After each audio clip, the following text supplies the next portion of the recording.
In a distant village, nestled among rolling hills, lived a poor farmer and his wife. Their days were a cycle of hard work in the fields, yet their life remained a struggle. More than the hardship, a quiet sorrow filled their home, for they had no children to share their lives with. One evening, a fierce storm raged across the land. As the farmer walked near his fields, a faint sound, like the cry of a baby, cut through the wind and rain. He followed the sound, his heart pounding, and there, wrapped in a simple cloth near the edge of his land, he found a tiny baby boy. Without a second thought, he scooped the child into his arms and hurried home. His wife was stunned at first, but as she looked at the baby, tears of joy streamed down her face. "This must be a gift sent to us," she whispered, her voice filled with wonder. And from that day forward, they raised the boy as their own cherished son.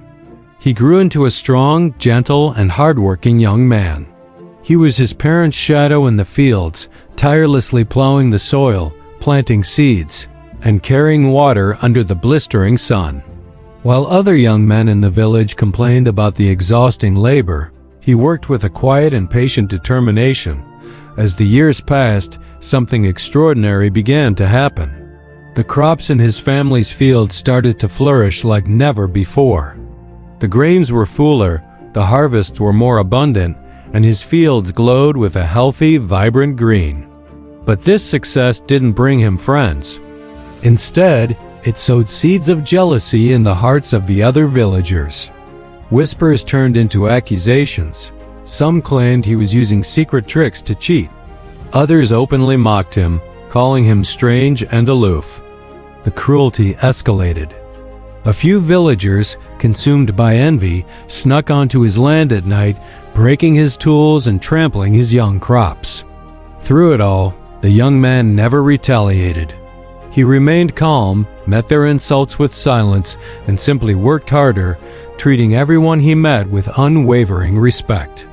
Then, a year of great disaster struck the region. The skies opened up, and relentless rains fell for weeks. The river, once a source of life, swelled into a raging monster, bursting its banks and swallowing every field in the village. The harvest was completely destroyed. With no food, a terrible hunger spread like a plague. Children cried from empty stomachs, and families sat in despair, their hope washed away with their crops. In the midst of this devastation, only one person had reserves of food. The young farmer, through his diligent work and foresight, had carefully saved a significant portion of his grain. He had enough to survive comfortably while others starved. He could have locked his doors and kept it all for himself, but his compassionate heart wouldn't allow it. So, he began a secret mission. Each night, under the cover of darkness, while the village slept in sorrow, he would cook wholesome meals. Then, like a silent guardian, he would move from house to house, quietly placing the food at people's doors. By morning, families would wake to find a life-saving meal waiting for them. They had no idea who their mysterious benefactor was, but this anonymous kindness was the only thing keeping them from starvation. Yet, during the day, the same villagers who were kept alive by his generosity continued their torment. They hurled insults at him in the village square, completely unaware that the hands they cursed were the same hands that had fed them the night before. One evening, the young man sat alone outside his small home, the weight of the world on his shoulders. He looked up at the stars and whispered to the quiet night, "Why is kindness answered with such hatred? Why does doing good bring me so much pain?" But his secret was not entirely safe. An old villager, too frail to work in the fields but with eyes as sharp as a hawk's, had been watching. From his window, he had seen the young man's shadowy figure moving through the village night after night, carrying baskets of food. The next day, the villagers gathered in the center of the village, their faces etched with fear and hunger. The old man, leaning heavily on his cane, stood up and spoke, his voice surprisingly strong. "You call this young man a cheat? You mock him and wish him ill?" he boomed. "Do you have any idea who has been feeding you and your children every single night? Without him, many of you would not be standing here today. A wave of stunned silence washed over the crowd. The truth hit them like a physical blow, and their hearts filled with a deep, burning shame. They looked at the young man who stood quietly to the side and finally saw not a rival, but their savior. As if on cue, the sound of galloping horses thundered into the village. Royal riders, bearing the king's official seal, entered the square. They announced that years ago, during a violent storm, the king and queen had tragically lost their infant son. After a long and desperate search, new clues had finally led them to this very village. The guards approached the young farmer. Following the descriptions from the royal records, they searched for a specific birthmark. And there, on his shoulder, was the unmistakable mark of the lost prince. The truth was undeniable. He was the heir to the kingdom. Soon after, the king and queen themselves arrived.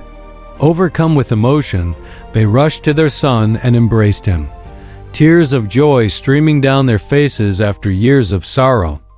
The villagers watched, trembling with fear. The memory of their cruelty, their insults, and their destructive acts came rushing back. The king, learning of how they had treated his son, was filled with a righteous fury and immediately ordered that they be punished for their wickedness. But at that moment, the young man, the newly found prince, knelt before his parents. "Father, mother, I beg you, please forgive them," he pleaded. "If I could find it in my heart to forgive them when they hurt me every day, how can I stand by and watch them be punished now that I have everything?" The king and queen were deeply moved by their son's profound compassion. The villagers, witnessing this incredible act of mercy from the person they had wronged so terribly, broke down and wept with gratitude and remorse. From that day on, he was known throughout the land not just as the heir to the throne, but as the Prince of Mercy. The farmer and his wife who had raised him with such love were brought to the palace, where they were honored as heroes and lived in comfort for the rest of their days. And the village, forever changed, learned a powerful and enduring lesson. Cruelty and jealousy may rise like fierce storms, powerful and destructive in their moment. But like all storms, they eventually pass. Kindness, however, remains. It is the steady light that endures, leaving behind not destruction, but hope, healing, and love. Thanks for watching. If this story touched your heart, remember to like and subscribe for more content that inspires.